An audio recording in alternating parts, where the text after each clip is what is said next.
Ada satu berita yang menghebohkan di media sosial hari-hari ini.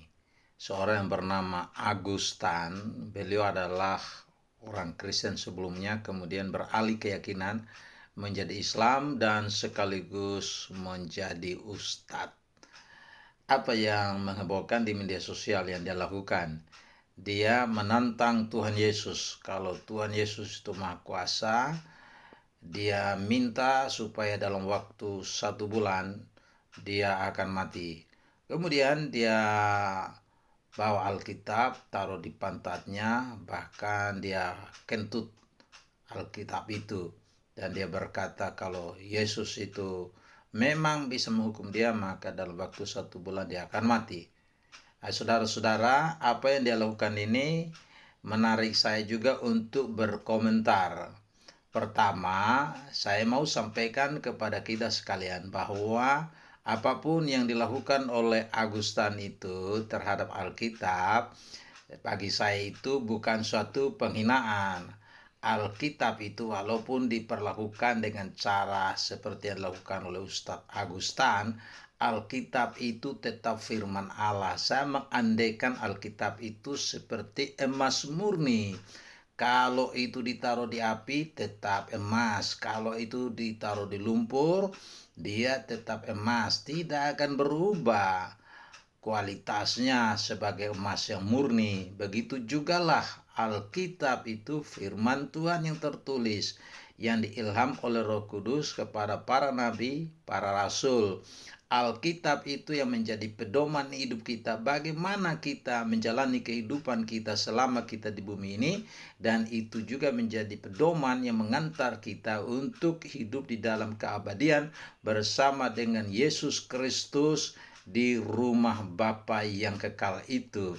Jadi apa yang dilakukan oleh Agustan ini itu menjadi sesuatu yang menarik saya untuk tetap terus-menerus membaca, mendengarkan, merenungkan, dan mau menerapkan firman Tuhan yang tertulis dalam Alkitab itu sebagai pedoman hidup bagi saya dalam perjalanan hidup di bumi ini.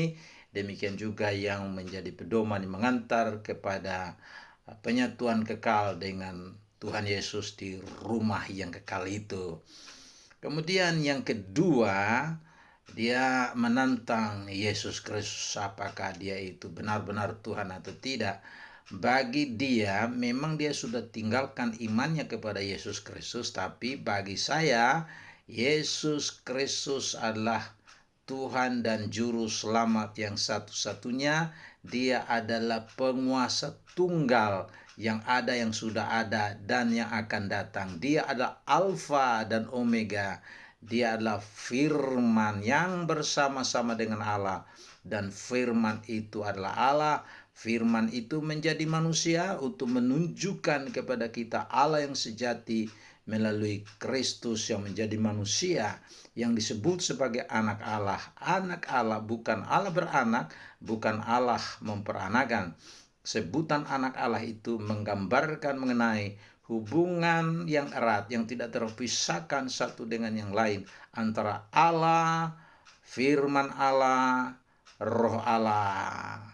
Jadi Yesus Kristus adalah jalan kebenaran hidup, dan tidak ada seorang pun yang sampai kepada Bapa kalau tidak melalui Yesus. Ada jalan yang disangka orang lurus, tetapi ujungnya menuju maut. Itulah jalan agama, itulah jalan filsafat, jalan moral. Semua orang menyangka itu sebagai suatu jalan lurus, tapi berakhir kepada kematian, berakhir pada maut di dalam neraka jahanam itu. Karena itu, kalau kita mau menghindarkan diri kita dari jalan yang disangka orang lurus ini, Yesus sudah berkata, dia itu jalan kebenaran hidup. Hanya melalui dia baru kita memperoleh keselamatan dan hidup yang kekal. Karena Alkitab mengatakan keselamatan tidak ada dalam siapapun juga selain di dalam dia. Sebab di bawah kolong langit ini tidak ada nama lain yang olehnya kita diselamatkan, hanya nama Tuhan Yesus Kristus. Kemudian yang ketiga, kepada saudara-saudara yang selalu melakukan penghinaan terhadap iman Kristen, saudara anti Kristen, bahkan mungkin anti Kristus, saya ingin sampaikan kepada saudara-saudara bahwa kami sebagai orang yang percaya kepada Tuhan Yesus Kristus tidak akan membenci saudara, karena Alkitab mengatakan kasihilah musuhmu dan berdoalah bagi mereka.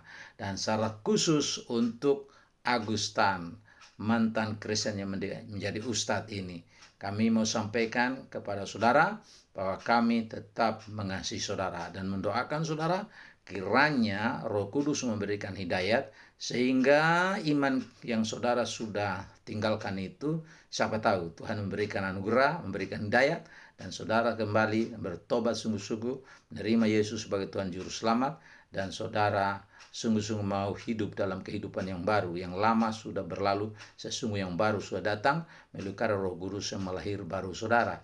Itulah harapan yang saya bisa sampaikan, dan kita sebagai orang percaya kepada Yesus, penghinaan apapun dilakukan oleh mereka yang menghina kekristenan tidak usah digubris. Yang perlu kita lakukan adalah mendoakan mereka dan menjelaskan kepada mereka kesalahpahaman mereka tentang iman Kristen. Mudah-mudahan mereka mendapat pencerahan dan mereka menerima Yesus sebagai Tuhan dan Juru Selamat, karena Yesus Kristus sama dahulu, sekarang, dan sampai selama-lamanya. Dia dulu yang menyelamatkan dan dia tetap menyelamatkan setiap orang yang membuka hatinya untuk menerima dia sebagai Tuhan dan Juru Selamat yang satu-satunya. Itulah harapan saya, kiranya Tuhan memberkati kita sekalian. Amin.